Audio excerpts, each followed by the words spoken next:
Hi, welcome back, Scrappy friends. So today I am going to be working with this sketch from my friend Sarah Davies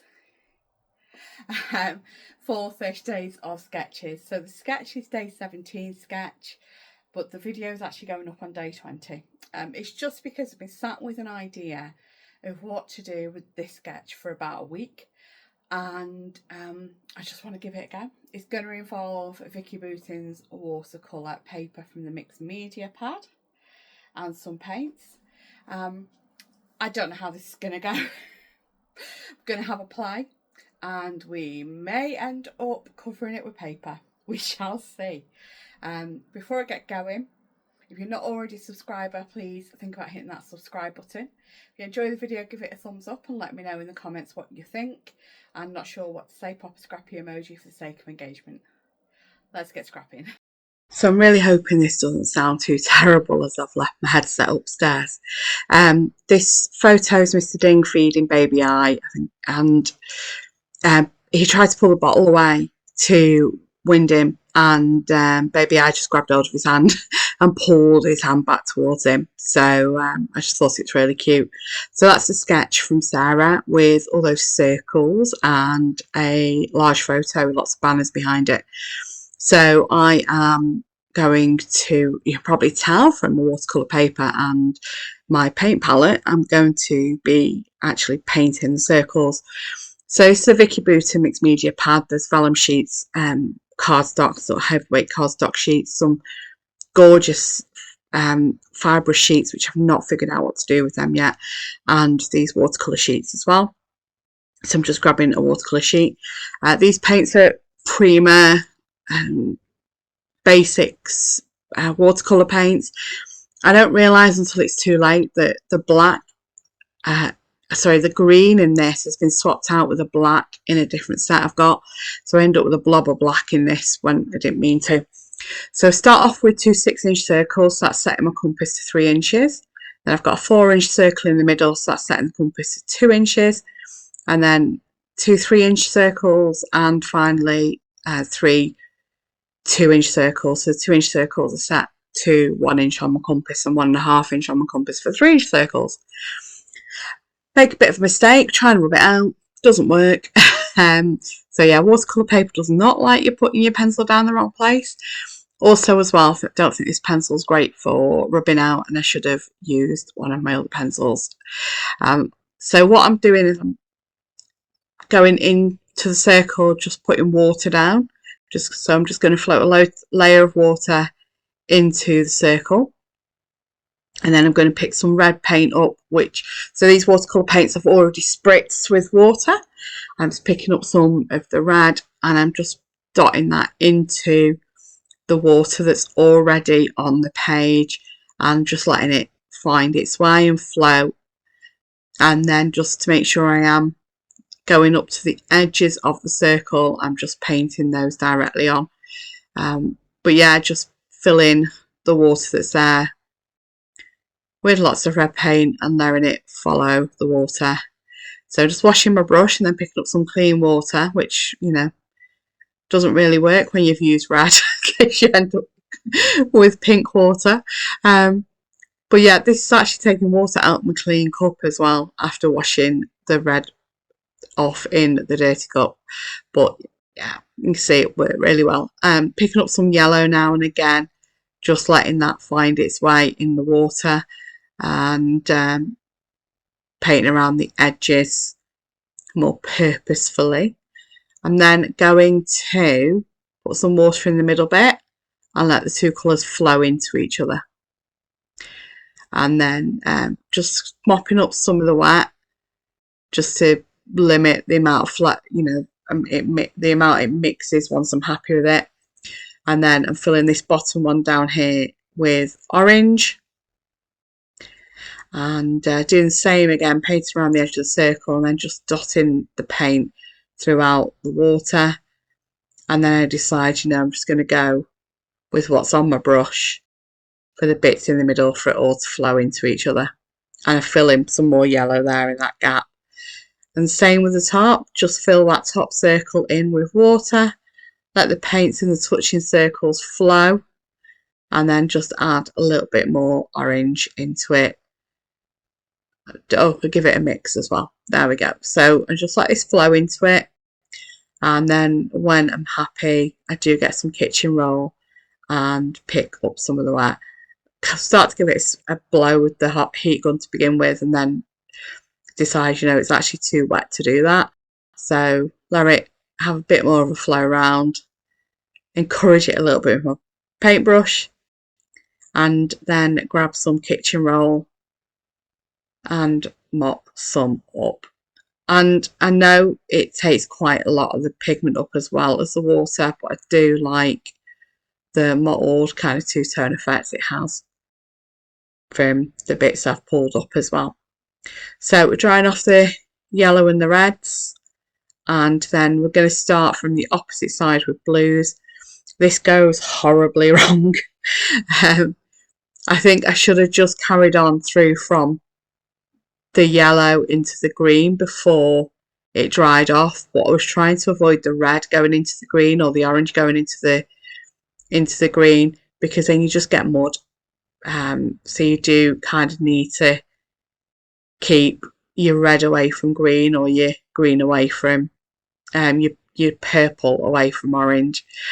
So yeah, I'm just doing the same again as I did with that first red circle, where I've laid down all the water and then just dip in my paintbrush with the blue paint onto the water. Here we go, this is the bit where I go wrong. So this is the black that shouldn't be in this palette. It should be in this palette. So it's the second palette, it's the Jane Davenport palette. And the black somehow, so the darkest green in this palette has been swapped with the black. So yeah, the dark green that's in my Jane Davenport palette should be in my Prima Basics palette, and the black is from Jane Davenport. How they got swapped over, I do not know. But yeah, that's what went wrong there. So I'm just trying the different greens, just colouring it over to try and hide that black. And then I'm just going to go in with a bit of turquoise between the blue and the green. And then just letting it swirl around. Do add a little bit of yellow along the bottom of the green as well, because I've let the yellow dry. It hasn't really mixed. So mop this up a little bit, and you just see that dark black blob of mistake. So just go back in again with that darker green, add the turquoise in again, add a little bit of the lighter one, I think, as well at one point. But yeah, you know, it's not exactly how I wanted it to be, but then again, it's watercolour, so you can't really plan on how you want watercolour to be, or at least in my experience. Excuse me. So circles at the bottom, and the one between the orange and the green, I'm just going to do purple. And again, you know, make sure these weren't mixing with the yellow or the orange, because you just get mud. So yeah, just there's some black mixed in with the yellow there. You can see that's a horrible mess. So once I've done that final one, leave it to dry. I do give it a blast with the heat gun, and then we're going to start building the layout. So for the strips, I go through my scraps. I am using Cocoa Vanilla, and I've got Happy Days and Sunkissed in this box. So I mainly pull these strips from the scraps, and yeah, as if I want to get a good variety of the colours, just like the background. So going through a few now. I decided I wanted a green, which you'll see in a minute. So I begin by actually putting the adhesive on the back of the photo, and using my grid to line up the strips to make sure they're more or less matching, because some of them I am breaking in half, or breaking in two at least, so they come out further below and above the photo, so I can then decide and trim them down after I've got them all laid down, and trim them down to where I want them to be. So yeah, so I'm using the grid just to help me make sure I get them more or less lined up. So yeah, you can see they don't come all the way to the edge, and I decided I do want some green along that further edge. So I'm going through scraps again. I've got no green in the scraps, so going through these papers, the green I really want is right in the middle of that rainbow, the multicolour strip paper. So, you haven't got a scrap. At the end of the day, the paper needs using, doesn't it? So I just cut that out the middle, and then go to get my scissors to trim it down, and then think, oh, wait a minute, there's some labels going into the top. So I really need to know from where those labels are, how far I want to trim it down. So I grabbed the labels. These are from a cut apart from Happy Day, no, Sunkissed. Happy Days, I think it's last year's collection, not the year before. So they're labels from a cut apart. It's actually the other side of that yellow gingham paper that I've used there, and then I'm just trimming off all the ends of the strips to give it the length and the steps I want it to have. I think I actually end up covering the purple up with that mat as well. Before I do that, I go around all the circles. I give them all a doodle border all around, and up until this point I was like, I was thinking I've made a huge mistake and I need to start again and just do circles paper. And then once I did all these doodle borders around all of the circles, I really loved it. I was like, it was looking more like what I had envisioned. You notice I've got to line the green one then. I do realise and go back and do that. I was just trimming off the perforated edge there from where you pull it off the paper. Okay, so these are Hey Little Magpie stamps that I've purchased quite recently, and what I've decided to do for the little random embellishments around the page where Sarah's used reinforcers, I'm actually stamping one of the smaller circles, and it says love.